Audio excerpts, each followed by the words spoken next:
28. All right, so you're 28. You will be able to still have your life ahead of you when you're released from the prison.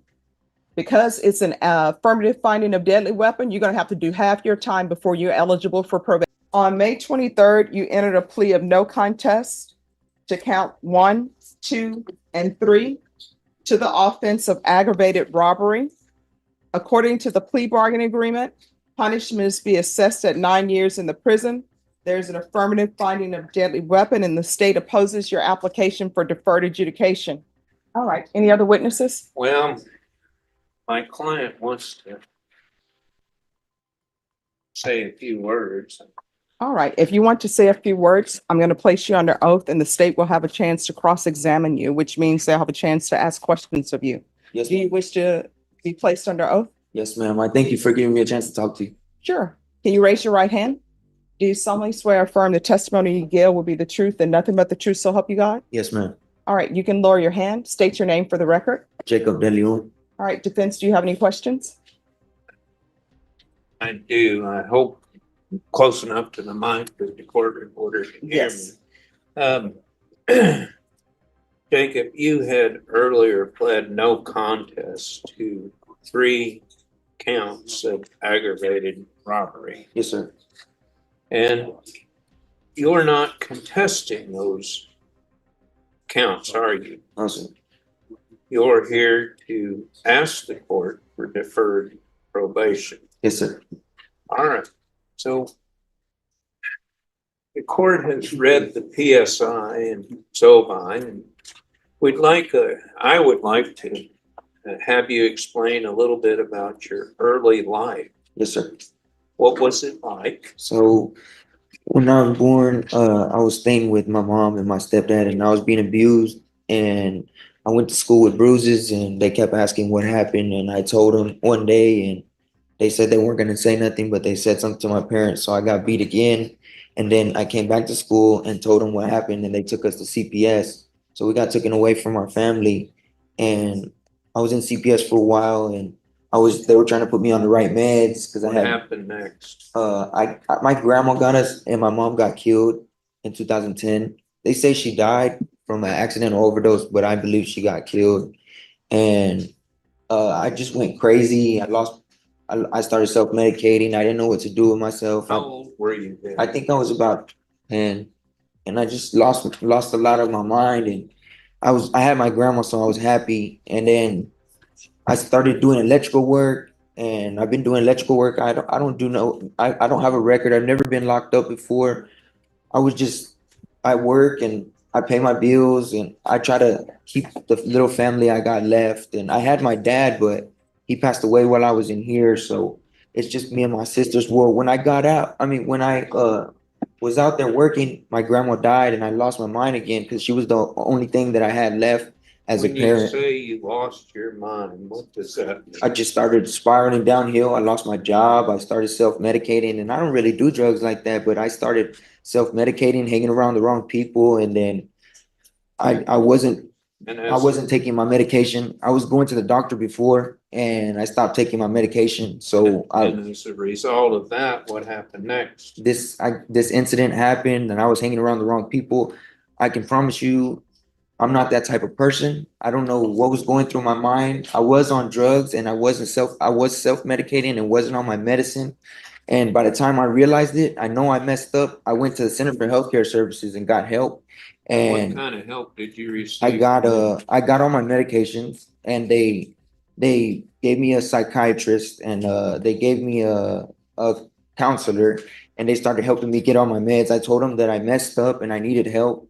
So I started looking to try to fix myself, and I just realized I messed up and there was nothing I could do to fix it. So I tried to do better. And Now, you've been in custody for 3 years, Yes, give or sir. take. Where did you spend part of the time? I spent it here, and then I just really needed to go to the hospital. My mind state wasn't in the right state of mind. I was hearing voices. I was just freaking out. I didn't know what to do with myself. I was just losing my mind. And I've been here for 3 years. I've been to lockdown one time for 3 years. I have not had no fights. I'm not an aggressive person.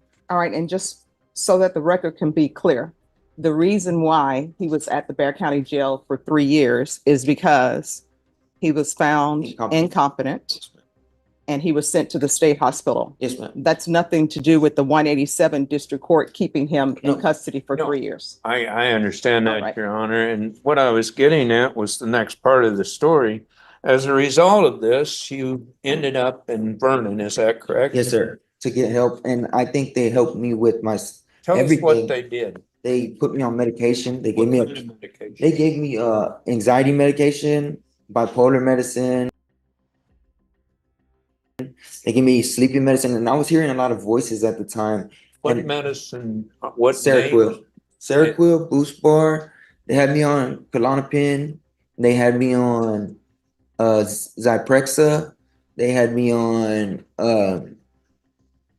another medication. I don't recall what it was called. What are you on now when you're here? They had me on Boost Bar. They agreed to let me keep taking the Seroquel for the voices, and they give me propanolol for the anxiety and depression, and they also give me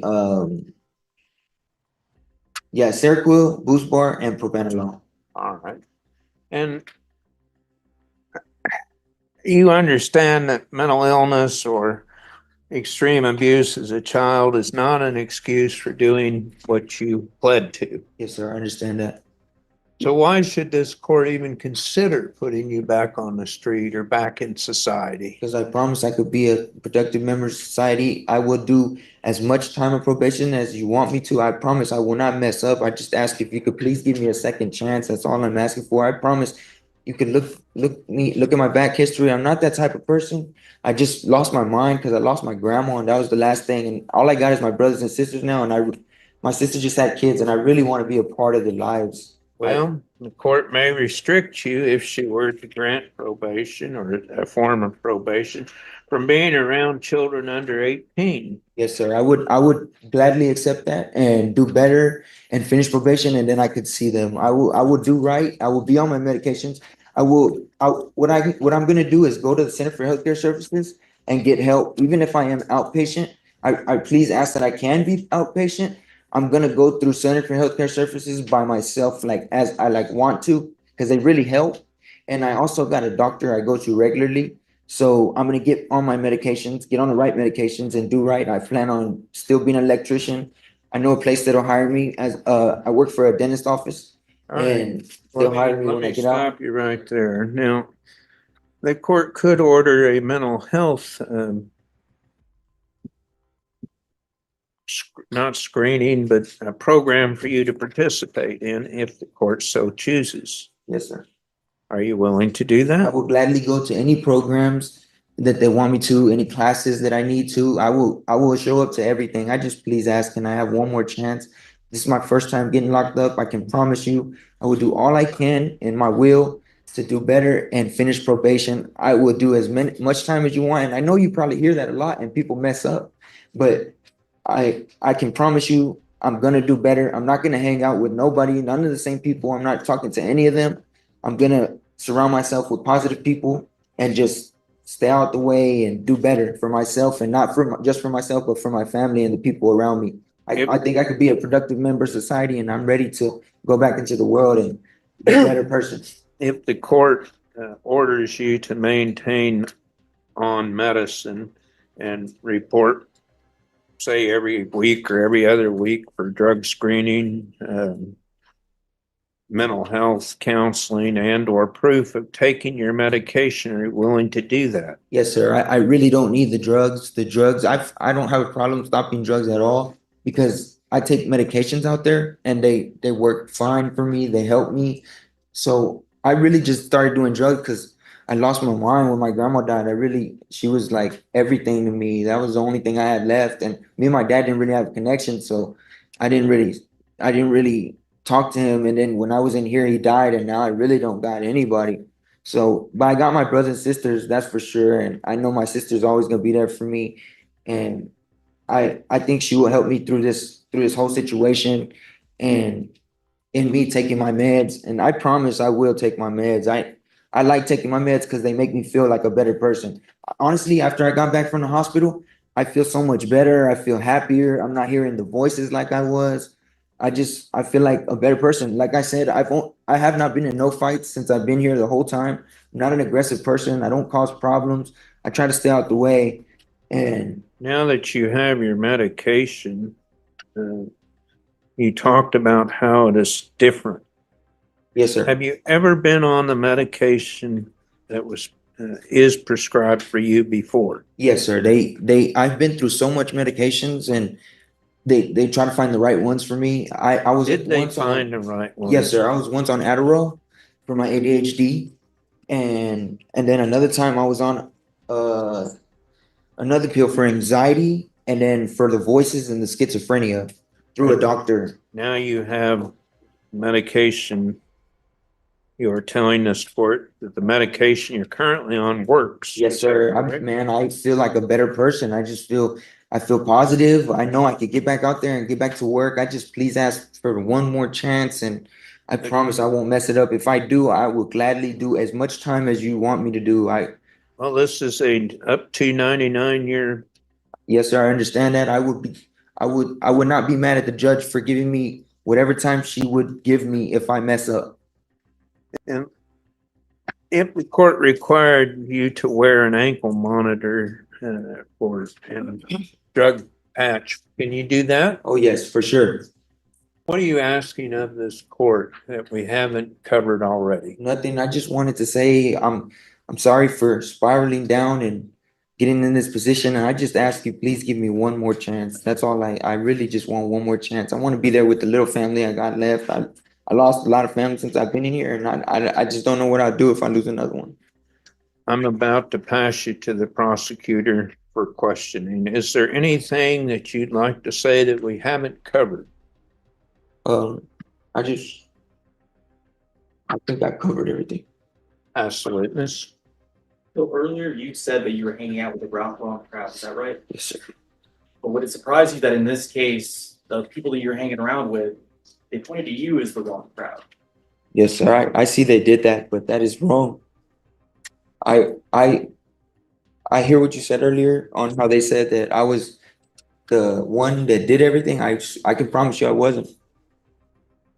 I was in the wrong place. I wasn't even supposed to be. I didn't even know what was going on till there was guns drawn, and I didn't have no gun. I didn't. If if I was the intent to try to do something like that, I would have had a gun too. I didn't have no gun. I do admit that I was there. I was self-medicating. I don't know what I was thinking of being in that house, but I was freaking out. It just happened so fast. But nothing left that house, I can promise you, in my hands.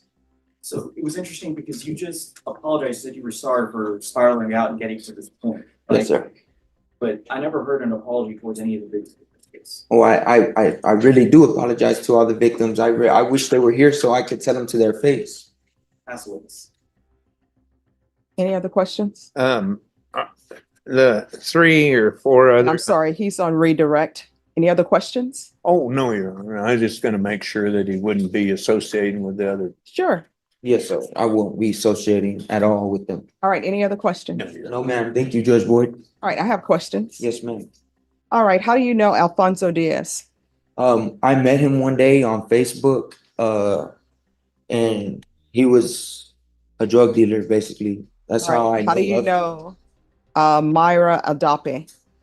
I don't really know her. She was selling drinks after hours on Facebook. Oh, I didn't even know that's a thing now. Yeah, Okay. that's how I met her. All right. So in other words, that would be moonshining, I guess. Yeah. Who is Eric Alderete? That guy I don't know at all. I've never heard of that name. I was told about the report and I've never heard of that guy. I never knew that guy. Okay. Because in the PSI report, I'm sorry, in the stipulations, Yes, it ma'am. states that you would go over to that house and your normal thing that you would do is you would show up and then you would go get your girlfriend and you all would come into the house. Is that true? No, I said that? No, that's what the complainants are saying. No, you're talking about, you said Eric? Yes. How No. often have you been to that house? I've never been to Eric's house. It's Alfonso Diaz's house. Okay. How often have you been? I've been there a couple times. All right. Just to pick up some stuff for my friends. Like I'll go through and To pick up what? some drugs. All right. And then how do you know Brian Pickney? I met him on Facebook. And how do you know Adam Cordova Facebook. and Jessica Aragon? Jessica Aragon was my ex for 8 years. All right. So from the stipulations, these people were selling drugs from their home? Yes, ma'am. Okay. All right. So with regards to restitution, I can tell everybody, victim one is saying a $50,000 black Rolex watch was stolen. I don't have any proof of that. They're saying a $100,000 platinum necklace was stolen. I don't have any proof of that. 2 cell phones. I have no proof of that. Wallet and money. Don't have any proof of that. $2,000 worth of cocaine. They're not getting that back. Yes, ma'am. $100 worth of marijuana. Yes, They're ma'am. not getting that back. 1 television valued at $300. Victim 2, a $500 gold rosary. You know, at some point in time, what if it's a rosary, if it's a representation of Jesus Christ, that should give people pause. Yes, ma'am. I don't have any proof of that. They're not getting that. $100 James Avery silver necklace. They're not getting that. I don't know any necklace at James Avery that costs $100. Yeah, they're just big drug dealers. Excuse me. Oh, Don't sorry. interrupt. Yes, ma'am. Sorry, apologize. Vehicle keys. I don't have any proof of that. 2 grams of marijuana. They're not getting restitution for that. Victim 3, $400 Samsung 820 cell phone. That's cheap. Now they say those cell phones are $1,500. $200 Fossil smartwatch, $80 in cash, and 4 grams of marijuana. I don't have anything before me that would justify the court or any evidence to giving that restitution amount back for any of the items. And for the court, that's the cost of doing business if you're a drug dealer. Maybe the people that you sell drugs to and drinks to are going to come in and rob you. You put it in your insurance. So I'm not going to grant them any restitution. Now, with regards to your application, Yes, ma'am. I'm not going to grant your application. According to the stipulations, what happened is you were the person that they never would have been able to get into that home if you didn't show up with your girlfriend. They state in the stipulations what your routine was. So they trusted you as a buyer of drugs. In Texas and in elsewhere, guess what? If you're a drug dealer, you still can be a victim of robbery, right? You can't pull a gun on somebody and take their drugs. Yes, ma'am. They're not going to get any restitution for those drugs, but you can't pull a gun on somebody and take their items. What they're stating in the stipulations is you were a party. Yes, ma'am. So you with your girlfriend, who was the driver, you all drove over to this location. They see it's you. They know it's you. So they're a little bit down on being vigilant. They let you in. And then immediately coming behind you, you go back outside. And then when you come back, you bring these other people with you. Yes, ma'am. So you committed an aggravated robbery and you took these items, whether or not they had the $100,000 platinum necklace and the black Rolex watch. I don't know. They're not getting restitution for it, but I know what you did could have resulted in many people in that house getting killed. So I'm not going to grant your application. I'm going to find you guilty in counts 1, 2, and 3. Counts 1, 2, and 3 are going to run concurrent. I'm going to follow the agreement that you reached, which is 9 years prison on each count. Give you credit for any time served. There's an affirmative finding of deadly weapon. I'll give him credit for the time that he spent in inpatient treatment. There's to be no contact with Brian Pickney, Adam Cordova, Jessica Aragon, no contact with any minors, Alfonso Diaz, Myra Aldape, Eric Alderete. I'm going to request the therapeutic community and the mental health unit. I have no jurisdiction over the jail, over the prison to have them place you in that program. You're going to have to request it as well. Do you understand? Is there something else you would like to say? Yes, ma'am. Yes. I didn't let them in the house, ma'am. I didn't let them in the house. I didn't let them in the house. I didn't even plan on robbing them. I did go over there. I know I did go over there, but I did not plan on robbing them. I had no gun. I didn't put no gun to nobody. I promise I didn't put no gun to nobody. Well, wait a second. The door opened. This is the stipulations. The door opened before Alfonso could answer it, and defendant one entered. You're defendant one. Alfonso and Myra know defendant one as Jay, that's you, and were no longer alarmed. Alfonso greeted defendant one, who looked around and said he would be back. Alfonso says, Jay, that's you, Yes, usually walks back to his vehicle and would return with suspect one. Suspect one is Jay's girlfriend and is known to Alfonso as Jessica Ann Aragon. Alfonso was going to shut his door when defendant one returned and allowed defendant two and three to enter Alfonso's house. Defendant two and three pointed handguns with lasers at Alfonso, Myra, Eric, while defendant one, that's you, demanded their property. I didn't do that though. I didn't demand their property. All right, did you review the document entitled Trial Court Certification of Defendant's Rights to Appeal with your attorney? Did you understand it and sign it? Because this is a plea bargain agreement, because I followed your plea bargain agreement, and because you waive your right to appeal, you do not have the court's permission to appeal. Because this is a felony conviction, you're not allowed to own or possess any weapons or ammunition. If you have a question over what a weapon or ammunition is, you'll need to speak to an attorney. Do you understand? Yes. Yes, I can't have probation. No. And we can go off the record. Let me explain something to you. And this is the law of parties. Let's say there's a convenience store. And I know at that convenience store, they're going to have a lot of money on Tuesday. And I want to go in there and rob that convenience store. But I can't do it by myself. I need help. And let's say I don't have a vehicle. Via bus don't take that route. So I come to you and your girlfriend and say, hey, I'm going to rob this store. I don't have a vehicle. Can you all drive me there? And you and your girlfriend say, yeah, if we can get some of the money. And I'm like, okay, I'll give you $80. And you all drive me to that convenience store. And then I'm not a violent person, but things may get violent. So I ask somebody else, hey, you're a shooter. You have violent tendencies. I want to rob this convenience store. And just in case things go sideways, will you be able to help me out?